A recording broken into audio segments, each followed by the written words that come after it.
అందరూ ఎట్లున్నారు? నేనైతే మంచిగా ఉన్నా, మీరు కూడా మంచిగా ఉండాలి. ఈ వ్లాగ్ ఏంది అనుకుంటారా? ఏమున్నది, మన గణేష్ నవరాత్రులు అయితే జరుగుతున్నాయి కదా. ఈరోజైతే 9th లాస్ట్ డే. ఇక రేపైతే మన దేవుడు నిమజ్జనం అయిపోతుంది ఈ టైంకి.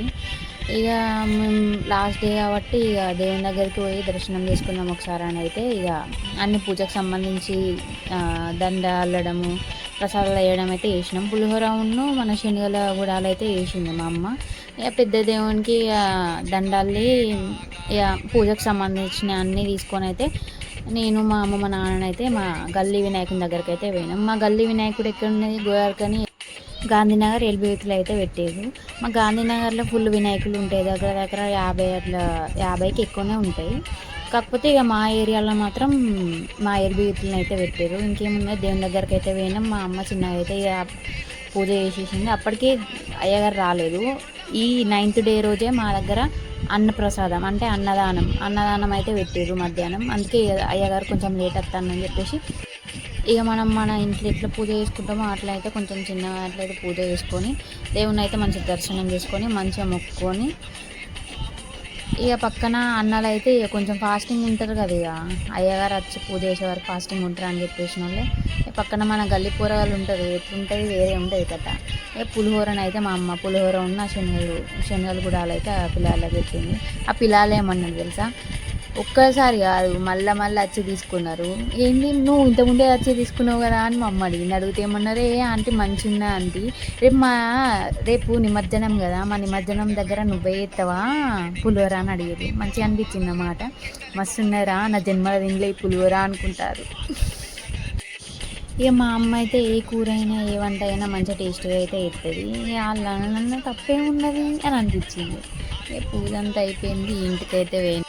ఇక ఇప్పుడైతే మనం ఇక పెద్ద పెరుగుతా అంటే పండుగల మీద ఇక అన్ని ఇంట్రెస్ట్ అంతా పోతుంది. ఒక చిన్నప్పుడు అయితే వినాయక చవితి వస్తుందంటే మస్తు ఖుషి అయ్యేది, మస్తు ఎదురు చూసేది.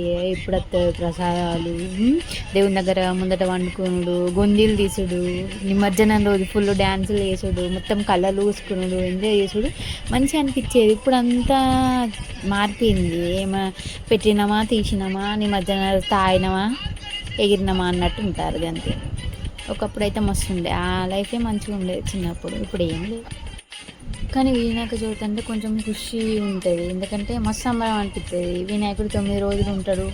పోయేటప్పుడు చిన్నప్పుడు ఏం చేసేదంటే ఇక పోతాడు అని కొద్దిడకపోయేది. ఇంట్లోకి వెళ్ళి మన తమ్ముడు అన్న పోయినట్టే మంచిగా అనిపిస్తుంది. 9 రోజులే ఉంటాడు దేవుడు, కానీ ఇక అంతే మంచిగా అనిపిస్తుంది. ఒకప్పుడు అయితే మస్తు ఎంజాయ్ చేసేది చిన్నప్పుడు. దోస్తులు అది ఇది మంచిగా అందరూ కలిసి ఉండేది. ఇక్కడనే అందరు కలిసి చేసేది అన్నదానమైన పూజలైనా ఏదైనా. కానీ ఇప్పుడు వేరే హైదరాబాద్ అని అటని ఇటని చదువులకు పోయి ఆడేయడం అందరూ విడిపోయినట్టు అయిపోయింది. ఏమేం చేస్తలేము చూస్తారా పొరగాళ్ళు ప్రసాదం పెడతామని అయితే ఉరికొచ్చిర్రు. మంచిగా అనిపించింది అలా అన్న మాటలు అయితే.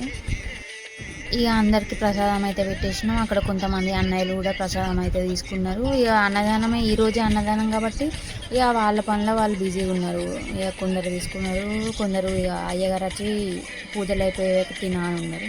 పూజ అంతా అయిపోయింది, ఇంటికి అయితే బయలుదేరినాం. ఈ వీడియో క్లిప్ తర్వాత ఇంకో క్లిప్ అయితే ఉంటుంది.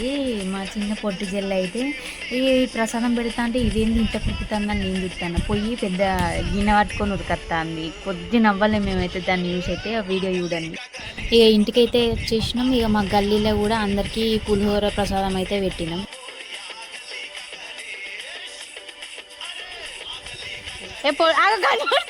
గంజు పట్టుకొని వస్తుంది, చిన్నదే కదా గంజు, బాగా చిన్నగా ఉన్నది కాదే. ఇక దీనిగా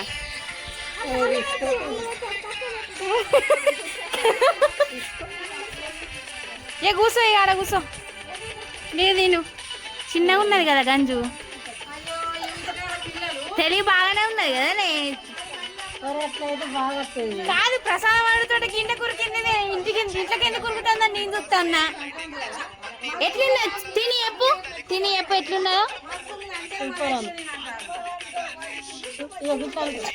ఇక అందరికీ ప్రసాదం పెట్టడం అయితే అయిపోయింది. తర్వాత ఇక అన్నదానం స్టార్ట్ అయింది అనుడితోటే అటు అయితే పోయినాం. ఇక చూడు ఎంతమంది ఉన్నారో ఆ మందిని అయితే మొత్తం మనుషులని ఘోరం చేసారు. కొద్దొత్తుడా కొద్ది దొప్పుడా ఘోరం అయింది. అది తిండి తినకుండా మంచిది అనిపించింది.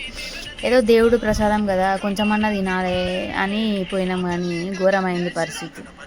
ఇక అన్నదానం అంటే ఇక అవన్నీ కామన్, కానీ ఇక మనోళ్ళే కొట్టుకుండే ఒకటే తక్కువ. ఇక ఆడ ఒక గట్ల వేసారు మనుషులు. ఇక అటు ఇటు వేసి అయితే అరగంటలో అయితే ఇక మన చేతికి అయితే మన అన్నప్రసాదం అయితే వచ్చేసింది. ఇక తినేసి సపరేట్ ఇంటికి అయితే వచ్చేసింది. మనకే కాదు ఆ లైన్లో ఉన్న వాళ్ళకి ఇబ్బంది పడుడే, అక్కడ వంట వడ్డించే వాళ్ళకు ఇబ్బంది పడుడే. ఘోరమైంది పరిస్థితి. ఎవరిని ఏమనొస్తుంది, అందరు మనోళ్ళే కదా అని వాళ్ళు కూడా సపరేట్గానే ఉన్నారు. ఇక మనమే అడ్జస్ట్ అయ్యి ఉండాలి దేనికైనా.